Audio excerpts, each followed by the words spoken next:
Isang mapaglayang araw mga mag-aaral. Ako nga pala si Ivan Christopher Lipawpaw, ang inyong guro sa asignaturang Filipino. Ngayong araw na ito ay meron tayong bagong tatalakayang paksa. At ang paksa ay tungkol sa isa sa mga halimbawa sa aktang pampanitikan. Kaya naman, handa na ba kayong makinig? Handa na ba kayong matuto? At handa na ba kayong magsaya? Pero bago ang lahat, ating munang sisimula ng ating talakayan sa isang panalangin. Tayo ay hingi muna ng presensya ng ating poong may kapal nang sa ganon kanya tayong gabayan sa ating buong talakayan.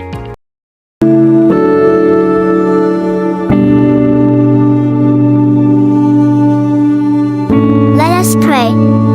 Dear Heavenly Father, thank you for this wonderful day. We thank you for the gift of life and all the blessings. We are grateful for the chance to learn and grow. Please bless our teachers as they guide us, and help us to listen, work hard, and be kind to one another. Fill our hearts with joy, our minds with knowledge, and our spirits with peace. May we use what we learn to make the world a better place. These all we pray in Jesus' name. Amen. Muli, magandang araw mga mag-aaral.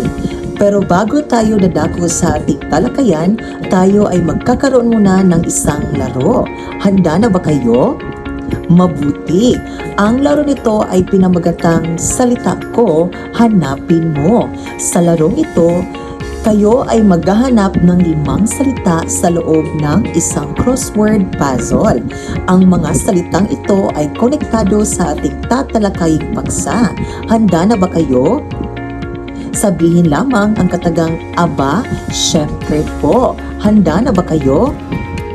Mabuti! Kayo lamang ay bibigyan ko ng 2 minuto upang mabuo o mahanap ang 5 salita. Kayo ay magsisimula na. Magaling, magaling, magaling! Inyong natapos ang ating laro sa tamang oras. Kaya naman, atin nang aalamin kung ano nga ba ang mga salitang nakatago sa crossword puzzle. Handa na ba ang lahat? Sabihin lamang ang katagang aba, syempre po. Handa na ba kayo mag-aaral? Mabuti! Kaya naman, atin nagsisimulan ang mga salitang nakatago sa ating crossword puzzle. Para sa unang salita, ito ay magaling, panitikan. Para naman sa ikalawang salita, ito ay magaling, ito ay kwento. Para naman sa ikatatlong salita, ito ay magaling, ito ay salitang damdamin. At para naman sa ika-4 na salita, ito ay magaling, ito ay tauhan. At para naman sa panghuling salita, ano kaya ang panghuling salita? Ito ay magaling, ito ay lugar. Bigyan ninyo ng palakpak ang inyong mga sarili sapagkat nahanap ninyo ang mga salitang nakatago sa crossword puzzle. Sa bawat talakayan ay meron tayong dapat na isalang-alang na mga layunin sapagkat ang mga layunan ito ay makakatulong dahil ito ay magbibigay gabay sa guro at mga mag-aaral kung ano ang mga bagay na dapat gawin. Kaya naman, narito ang mga layunin para sa ating paksang tatalakayin.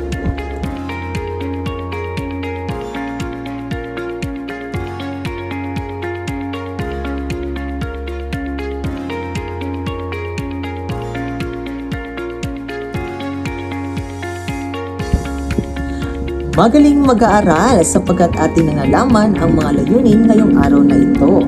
Kaya naman, tayo ay dadako na sa ating paksang tatalakayin at ating itong sisimulan sa isang aktibidad. Ang aktibidad na ito ay meron akong ipapakita na isang tula. Ang tulang ito ay pagmamay-ari ng aking kaibigan na si Ben. Si Ben ay isang mag-aaral na mahilig magsulat ng isang akdang pampanitikan, lalong-lalo na sa tula. Isang araw si Ben ay sumulat ng isang tula. Ngunit hindi mabuo-buo ni Ben ang kanyang sinulat na tula. Kaya naman, handa niyo bang tulungan si Ben upang mabuo ang kanyang sinulat na tula? Sabihin lamang ang katagang, "Aba, syempre po." Handa niyo bang tulungan si Ben? Mabuti, at narito ang kanyang sinulat na tula.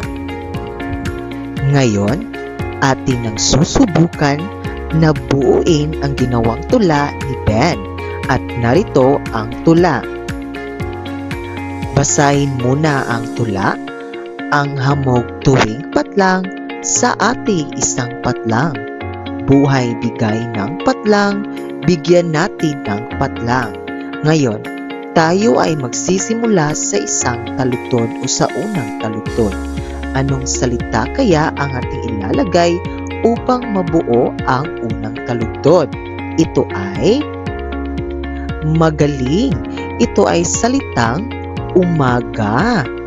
Para naman sa ikalawang taludtod, anong salita kaya ang ating ilalagay upang mabuo ang ikalawang taludtod?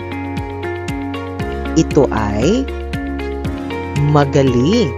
Ito ay salitang biyaya. At para naman sa ikatatlong taludtod, anong salita kaya ang ating ilalagay upang mabuo ang ikatatlong taludtod? Ito ay salitang may likha, magaling. Para naman sa huling taludtod, anong salita kaya ang ating ilalagay? Ito ay tama. Ito ay salitang halaga. Ngayong nabuo na natin ang binuong tula ni Ben, ay atin na itong babasahin. Ang hamog tuwing umaga sa ating isang biyaya. Buhay bigay ng may likha, bigyan natin ng halaga. Ang ating tatalagayang paksa ay tungkol sa anyo at elemento ng tula. Ayon kay Julian Cruz Balmaceda, isang manunulat ng tulang Pilipino, ang tula raw ay isang kaisipang naglalarawan ng kagandahan, kariktan at kadikalaan. Ang tula rin ay isang akdang pampanitikan na hinango sa guni-guni. O sa makatuwid, ito ay hinango sa imahinasyon na ipinarating sa damdamin at ipinahayag sa mga piling pananalita at nagtataglay ng magandang diwa. Narito ang apat na elemento ng tula. Una, ang tula ay may sukat. Ito ay may tugma. Ito ay may magandang diwa. At ito ay may sining ng pagpapahayag. Ngayon, upang mas maintindihan pa natin ang konsepto ng bawat elemento ng tula, ay ating itong isa-isahin na alamin kung ano nga ba ang definisyon ng bawat elemento. Una, ang tula ay may sukat. Sabi rito, ang sukat ito ay bilang ng pantig sa isang taludtod. At narito ang mga halimbawa ng sukat. Una, ang tula ay may 80 pantig. Minsan ito ay may 9 na pantig. Minsan rin ito ay may 10 pantig. At minsan rin ito may 12 pantig. At yan ang mga sukat kung ikaw ay magsusulat ng tradisyonal na tula. Ngayon, upang mas maintindihan natin ang bawat sukat, ay narito ang mga halimbawa. Narito ang halimbawa ng maulohing pantig. Kung inyong nakikita, merong mga linya na nakasaad sa bawat taludtod. Ito ay tinatawag na mga pantig. Ngayon, ating bibilangin kung ilang pantig ang unang taludtod. Una, a, 1, raw 2, na 3, siyang 4, su 5, mi 6, si 7, at kat 8. Ngayon, ilang pantig na binubuo ang unang taludtod? Ito ay may tama. Tama, may 8 pantig. Ngayon ating babasahin ng buo ang tula. Araw na siyang sumisikat, puso ko ay nagagalak. Lahat ay bagong umaga, saya ay nadarama ko. Yan ang halimbawa ng 8 pantig. Ngayon, ito naman ang halimbawa ng 12 pantig. Sa unang taludtod, ating bibilangin kung ilang pantig binubuo ang unang taludtod. Sa 1, ba 2, wat 3, pag 4, su 5, bok 6, may 7, pag 8, a 9, sang 10, da 11, at la 12. Ngayon, ilang pantig kaya binubuo ang unang taludtod? Ito ay tama. Ito ay may 12 pantig. Ngayon ating babasahin ng buo ang tula. Sa bawat pagsubok, may pag-asang dala. Di susuko sa hamon ng ating buhay, laging kakapit sa pangarap na di kala. Pagkat bukas ay may liwanag na talaga. Ngayon, narito naman ang halimbawa ng 16 na pantig. Sa unang taludtod, ating bibilangin kung ilang pantig binubuo ang unang taludtod. Sa 1, ba 2, wat 3, hak 4, bang 5, nang 6, a 7, king 8, pag 9, li 10, la 11, la 12, bay 13, sa 14, bu 15, ay 16, na 17, i 18, at to 16.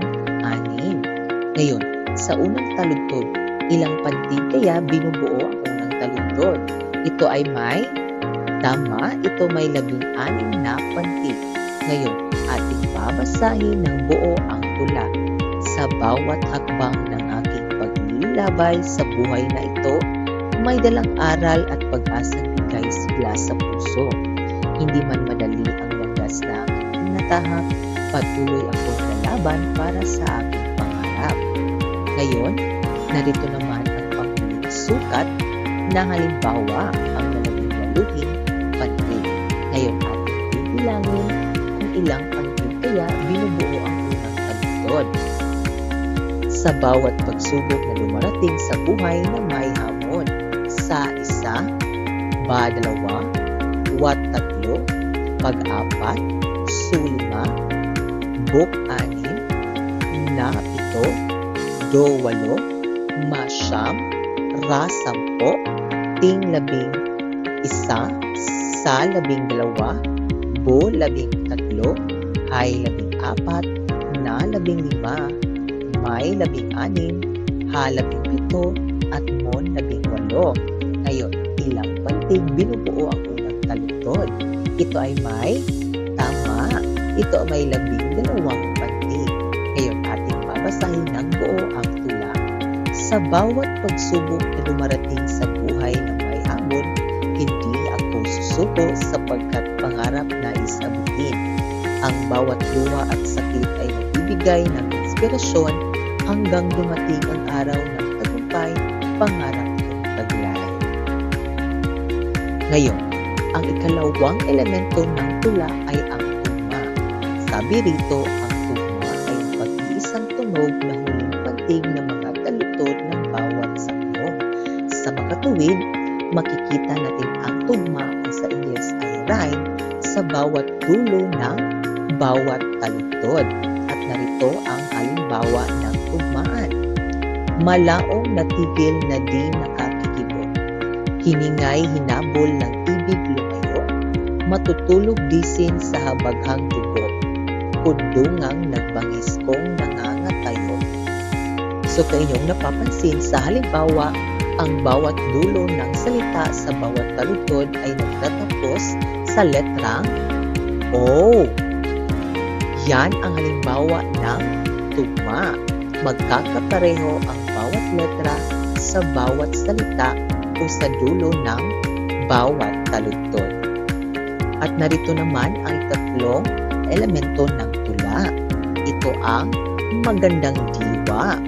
Ang magandang diwa ay maaaring maisip ng makata ang isang magandang diwa sa tulong ng kanyang karanasan at kapaligiran. Sa makatuwid, sa pagbuo ng tula ay hindi lamang ito binubuo ng karaniwan lamang. Minsan, ang tula ay nabubuo sa pamamagitan ng karanasan at kapaligiran. Kaya ang tula, kapag bumabasa tayo ng tula, meron tayong makukuha ng mga aral. Ang panghuling elemento ng tula ay sining ng pagpapayag o talinghaga. Ito ang paggamit ng mga piling salita na mabisang naglalarawan ng magandang diwa na nasa isipan ng makata. Sa makatuwid, ang pagbuo ng tula hindi lamang ito karaniwang ginagawa. Ito rin ay ginagamitan ng mga matatalingang salita upang ito ay mas kawili-wili at marikit na babasahin. Ngayon, kung may elemento ang tula, meron na itong anyo ng tula at ito ay may dalawang anyo. Ito ang tradisyonal at malaya. Kapag sinasabi nating tradisyonal, ito ay may sukat at tugmaang taglay. So, ang tradisyonal ay may sinusunod na sukat at tugmaan. Kapag sa sukat, ito ay may 80 pantig, 9 na pantig, 12 pantig, at 80 pantig. At ito rin ay may tugmang taglay na kung saan ito ang mga letras sa dulo ng salita sa bawat taludtod ay magkakapareho upang ito ay may tinatawag na tugmaan. Ang malaya naman, ito ang tulang makabago. Walang sukat na sinusunod at walang tugmaan sa bawat taludtod ng tula. At narito ang halimbawa. Ang langit, tintig ng bituin ay bumabalot, gabay sa dilim, mga pangarap ay ginigising sa gabi. Sa mga mata ng buwan, sikreto'y binubukas, tinta ng kaharian sa ulap ay sumisiklap. Kung inyong napapansin, ito ay may walang tugmaan at ang bawat taludtod ay walang sukat. Magaling mga mag-aaral sapagkat atin ang natapos talakayin ang paksa na tungkol sa anyo at elemento ng tula. Ngayon, upang mas mapalawak pa natin ang ating kaalaman tungkol sa paksa, ay meron na naman tayong aktibidad na gagawin. Ang aktibidad na ito ay makakatulong upang mas maunawaan ko pa ang mga konsepto ng bawat anyo at elemento ng tula. Handa na ba ang lahat? Sabihin lamang ang katagang aba, syempre po. Handa na ba mga mag-aaral? Mabuti. At ngayon, makinig sa panuto. Ang mag-aaral ay hatiin sa 3 grupo at ang bawat grupo ay bibigyan ng isang tradisyonal na tula at isang malayang tula.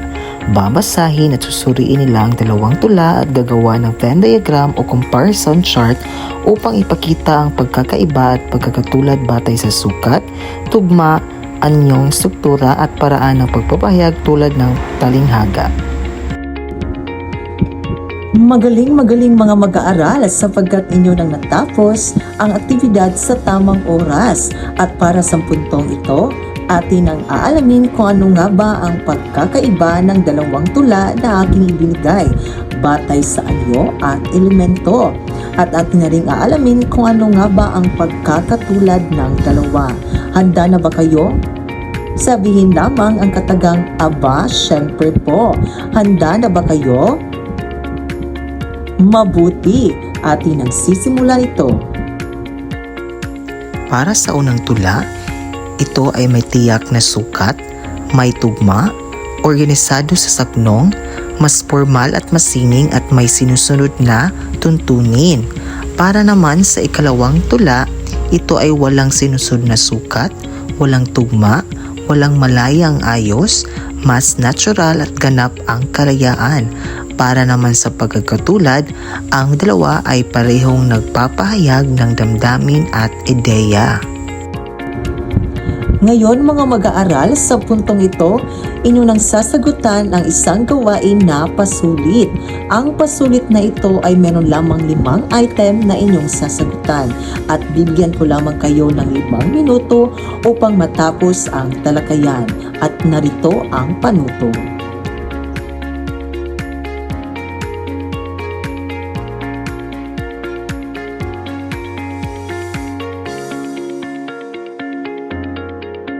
Magaling mga mag-aaral, naway meron kayong natutunan sa ating pasulit na ginawa.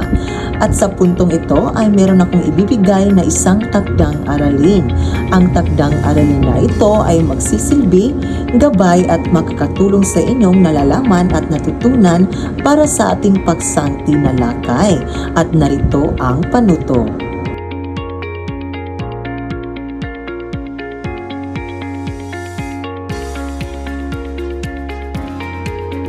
Maraming salamat mga mag-aaral sa pagkikinig.